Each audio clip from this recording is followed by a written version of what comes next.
Welcome back to the Funding Blueprint, the show where we dive deep into real startup strategies that move the needle. I'm your host, Stacey Nahaman, and today we're joined by someone who has spent over 2 decades championing founders and fueling startup growth across the Midwest and beyond. Jason Jacobson is the founder and managing partner of Propellant Ventures, a seed stage fund investing in the next generation of B2B leaders emerging out of Chicago and the greater Midwest. From tech innovation to founder coaching, Jason's work is all about connecting the right people at the right time, whether that's investors, advisors, or strategic partners. In addition to leading Propellant Ventures, Jason runs the Chicago chapter of the Founder Institute, teaches entrepreneurship at DePaul University, and has served as a principal at Alumni Ventures Group, helping lead due diligence on nearly 20 investments. Simply put, Jason has seen the early stage ecosystem from every angle, and he's built a career on helping founders thrive. In this episode, we're getting tactical. We'll explore how founders can build meaningful investor relationships, craft compelling stories, find the right capital partners, and improve communication with both current and potential backers. So whether you're raising your first round or looking to refine your pitch, Jason brings a rare depth of insight that can help you make smarter moves faster. Let's get into it. Jason, welcome to the show. Glad to be here. Thank you for having me. Of course, we're so excited to have you. So let's just get right into it. You've spent over 2 decades building bridges between founders, investors, and partners. So from your perspective, what are the most underrated relationship-building habits that successful entrepreneurs consistently practice to grow their companies and not just their networks? Yeah, I'd say one thing that comes to mind is thought leadership. So demonstrating that you have knowledge or expertise about a particular industry or skill set is super important. While it may take time out of your busy day building a company, it's still very important to get yourself out there. So that naturally allows you to build relationships with other people in the industry, whether it is investors, other entrepreneurs, those that can support you. But that's a great way to do it. And I see a lot of busy entrepreneurs doing that. So that can also be hosting your own events, whether you are writing blog posts, writing articles, hosting events, being on panel discussions. I see the success in that. And again, it gets your name out there and it naturally builds those relationships. Personally, I've done that for 20 plus years. I've hosted a lot of events, and that's how I built a lot of my relationships. And naturally, you get introductions that come your way as a result of that. Another thing around that idea is being involved in some of the local resources to support entrepreneurs. If you're a successful entrepreneur already and you've done this before, become a mentor. So be a mentor with the Founder Institute or the Small Business Development Center or your local accelerator. That can definitely build those relationships. So get involved wherever you can. Guide, coach the next generation of entrepreneurs, but also that's brand building. It builds relationships for you and your company.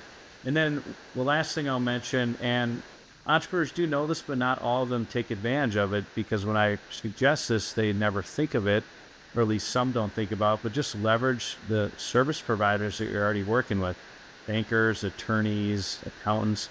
You have people that you need at your side when you're building your company. They also have relationships. They want to see you succeed. The better you do, the better they do. So they want to grow with you. So don't be afraid to ask those strategic advisors or service providers for additional guidance. Absolutely. Kind of building on that a little bit. When it comes to raising capital, relationships matter often as much as metrics. So what are some tangible steps a founder can take to start building those meaningful investor relationships before they even start actively fundraising?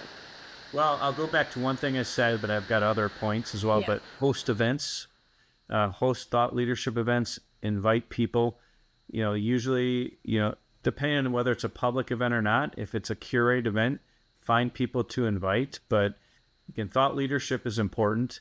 The other thing is there's an old adage in the startup world: you ask for advice, you get capital; you ask for capital, you get advice. Just ask for advice. If you can get in front of an investor, just ask for their guidance on your business, on your strategy. Most of them have experience building companies or operating companies. You could even ask them about fundraising strategy, but I'd take a step back and don't even talk about fundraising. Just ask for guidance on what you're building. I get a lot of unsolicited emails sent to me, and I don't look at all of them, but if someone, or through LinkedIn, but if someone asks for guidance on something, I will respond to that well before someone's asking for capital, just because I want to be helpful. And it's a non-direct way of getting in front of an investor. So that's one. The other thing is communication is important. So put a newsletter or an email together that you send on a quarterly basis to update people, whether it's stakeholders in your business, people interested in what you're doing, but let them know how your company is building, what you're doing, whether the good, the bad, the ugly, or what do you need help with. That's also a non-threatening way to let people know about your business, and so you're top of mind. Now, we all get a lot of newsletters, I get it, but that's still a good way to get in front of people. It's also a direct way. It's more of a targeted approach than some of the social media channels that you see or the random LinkedIn messages that we all get every day. So I think it's important to be in that habit to get in front of people on a regular basis. Absolutely. Kind of on the flip side of that coin, are there any common mistakes that you see founders making when trying to nurture these relationships too early or too aggressively? Well, thinking of it as a transaction, so trying to sell your business idea too early or trying to get them to invest. I mean, it's a relationship process, so you're not going to raise money with your first conversation. It could take probably a dozen conversations or half a dozen. It all depends on timing of everything. We've made investments where we have not had that many conversations, but it was a good referral. So, and you've got to be careful. Don't come across as desperate. If you come across as desperate and you're almost out of money, that's you're starting that conversation too late. And so you also don't want to be over salesy when you're speaking to an investor. It's almost like a drip marketing campaign. You just start with a little information till more is asked. You don't need to overwhelm someone with too much information. And confidence is important, but arrogance is not appreciated. So just if you're an arrogant person, hey, that's your personality, but it doesn't sit well with most investors unless that investor maybe likes that personality type. But if someone is arrogant, even if it's a great opportunity, most likely we're going to pass on it because this is something you have to deal with on a regular basis. So confidence, though, is definitely important. But again, don't come across too salesy. Don't be too arrogant. Don't sound desperate. It's okay to be open about your struggles, but if you sound too desperate and your capital is going to run out in a week or a month, probably too late to be having that conversation. Absolutely. Kind of shifting a little bit here to pitches. You've seen hundreds of pitch decks over the years, both great and maybe not so great. So in your view, what separates a truly compelling story from a forgettable one? Yeah, the beginning of, and this is for the perspective, and I can do both perspective of someone presenting live to me, because you can't always get this in a email pitch deck, but if you're presenting live to an investor, you need to have a compelling story in the very beginning. You need to start out with a strong emotional story. Ideally, you've witnessed or you experienced this pain point personally or maybe professionally, and that's your why. That's why you're starting this business. So people invest on emotions, and so if you can tug at that emotional cord on people, you're going to get someone to listen. The key is to get someone to want to listen to what you have to say. So if you start out not so exciting, people are gonna be in and out listening, but get someone really excited early on. And then that, again, if it's a personal pain point or something you experienced professionally, like a company you worked at, maybe tie that to the larger problem at hand. You need to connect the dots. I see founders struggle sometimes with connecting that bigger pain point. Yeah, it could be an isolated case with you, but your research should be telling you that this is a much larger opportunity. So connect those dots and then tell us the impact of that pain. How is that business, how's that individual going to be impacted if this pain is not solved? So a lot of founders struggle with that, and it takes them a while to get that right. You can't, and if you're just emailing someone a pitch deck, that story is not always in there, but you've got to definitely clearly explain that pain point. But I think that's one thing that founders struggle with. It's not a hard thing to do once you understand what you need to do, but sometimes it's a stretch a little bit as well to connect those dots. But again, you want to get people interested and want to listen to you right away. Absolutely. Have you seen any creative approaches to that kind of undervalued slide that really stood out to you? Well, so I suppose it depends if it's a live pitch versus something that's emailed to you. I'm not a big fan of animation or videos or anything like that, because if technology can go wrong, it's probably going to go wrong during your presentation. It also can be distracting. So I've seen some people tell a story with an individual, so they have a persona that they carry through in the presentation, that this is Sally, this is Dave, whatever person they use, who their target audience is. This is person's pain point. This is what they're struggling with. After they use our solution, this is what happens and how things are better. So I've seen that work well. Doesn't always work well for everyone, but if you are good at telling a story and good with graphics and putting a slide deck together, that can work well. And with AI tools and tools like Fiverr and other marketplaces like that, you can create these pitch decks very compelling with not a lot of money. Now, you can also spend a couple $1,000s to have someone do it for you. I don't advocate that you need to do that anymore, but sometimes people pay a professional to that next level. And if that's going to get you capital, great, but I wouldn't say you need to spend that money right now. But a lot of people use Canva and tools like that. But make sure and decks are a iteration. It's a process. So you're going to get better the more feedback you get. But you want it to look professional. So you want to have a logo on every slide. But I know I went well above your question. But again, the professionals of a slide deck is super important. But I think that persona is important. Having really good screenshots of what you're building, even if you're not building tech business, that's fine. If it's a physical business, a service business, show us how you're doing it. So you tell us what you're doing, but show us how you're doing it.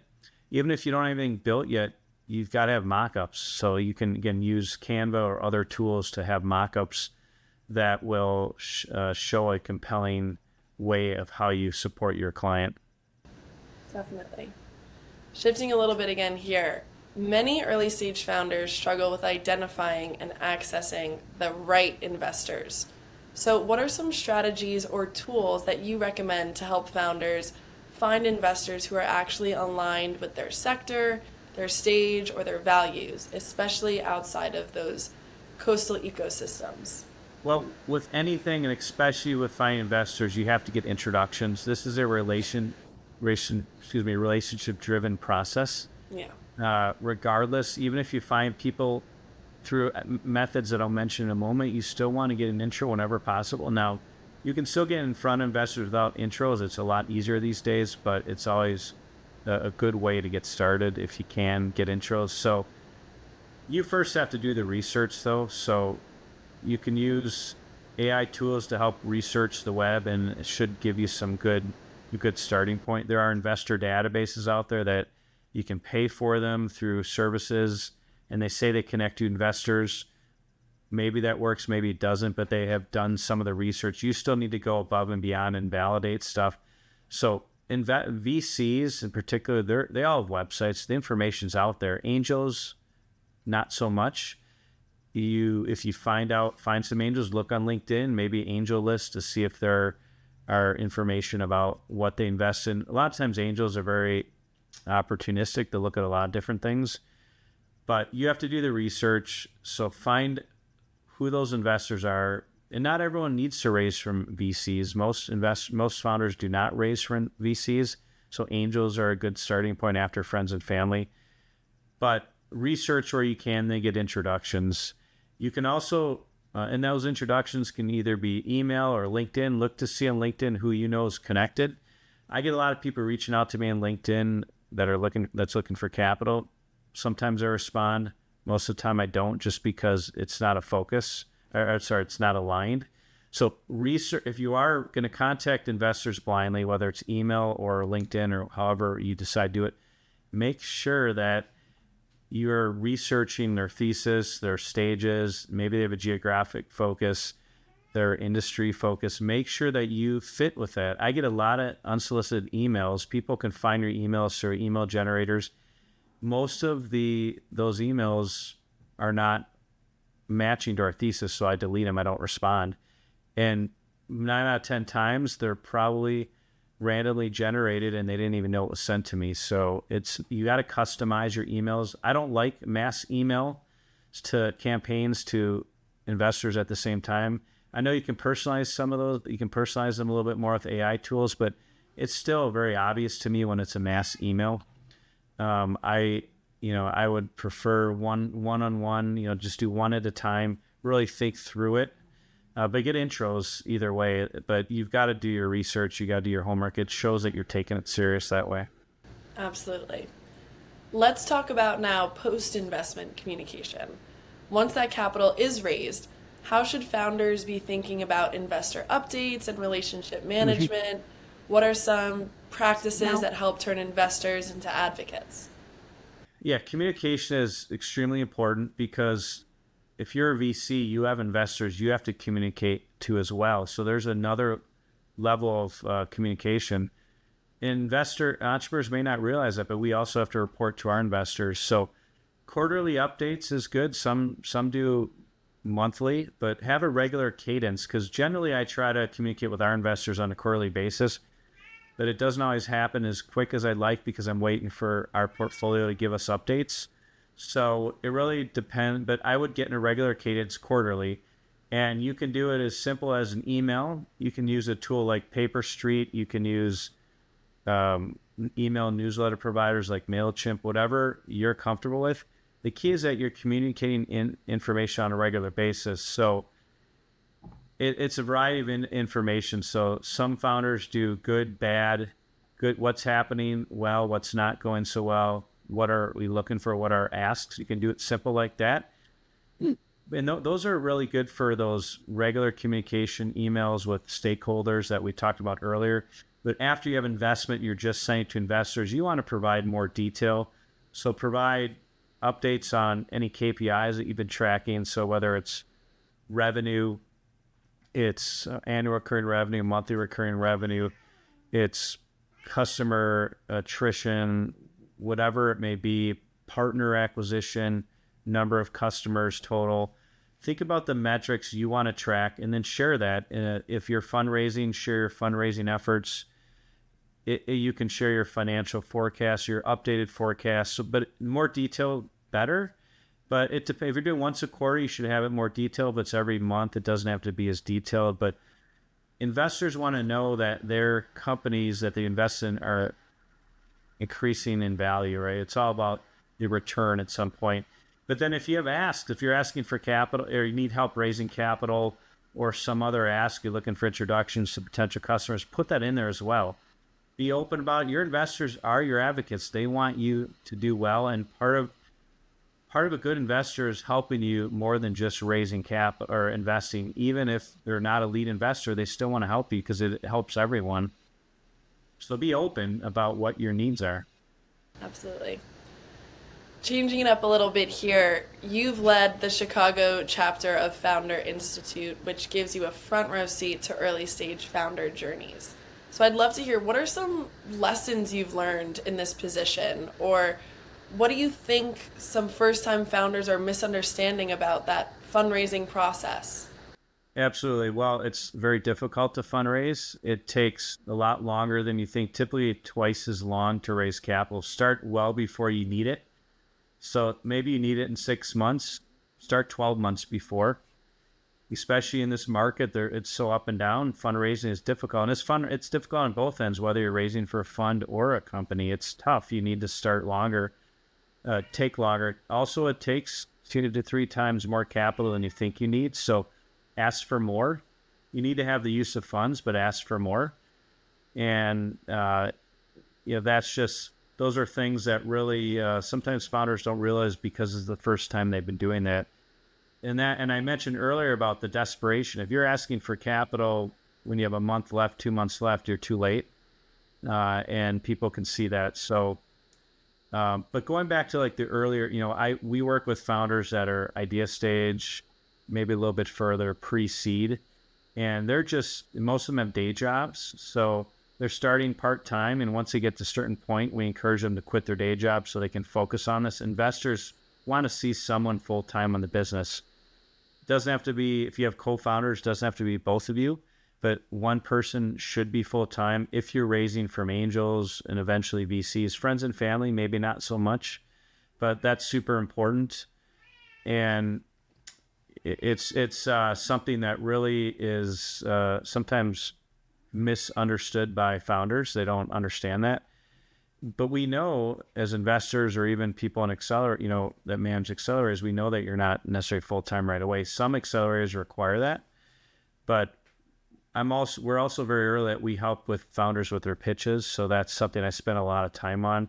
So crafting their story is difficult. You're going to have multiple iterations of your pitch, but also your business model before you get it right. So that's something that right out of the gate, you're not going to get it right. The product market fit's going to take some time, and it may take a couple years even to get that right because they're coming in at the early stage in our program. So we try to set the expectations. We connect them to mentors or seasoned entrepreneurs to give them guidance. The goal is to mitigate some of the failure that they may have if they didn't have this guidance, but they're still going to have their own failures or their own challenges. It's just part of the process. So one thing I'll also mention is when you are ready to raise capital, I mentioned a little bit earlier, be careful about just randomly reaching out to investors blindly. And it can work. Most time it doesn't. So get those intros however you can. So being a part of an accelerator like Founder Institute or whatever it may be, there's access to investors. So there's a community and network that's been built. So leverage that. That's another big reason to be in a program like that. Yeah, 100%. Kind of to wrap things up here, founders obviously wear a lot of hats. And as we've discussed today, communication is one of the most critical skills that you need to have. In your experience, apart from communication, what separates those strong leaders from the average ones, especially when things aren't going as planned? So being very open to your struggles, definitely. If things aren't going well, reach out to your investors for guidance. They are there to help you. They want to help you. Most of them have, I mentioned before, operational experience. They've had experience running companies. They've been in your shoes. They want to help you. They also can connect you to people that can help you out in their network. So you can be humble about it, and if you're hiding something or not telling them, and then you come to them at the last minute, they may not be able to help you. So definitely be open, share with them good and bad. But that's why those newsletters are super important to keep them up to date on a regular basis. But don't be afraid to reach out to investors. They are an extension of your team.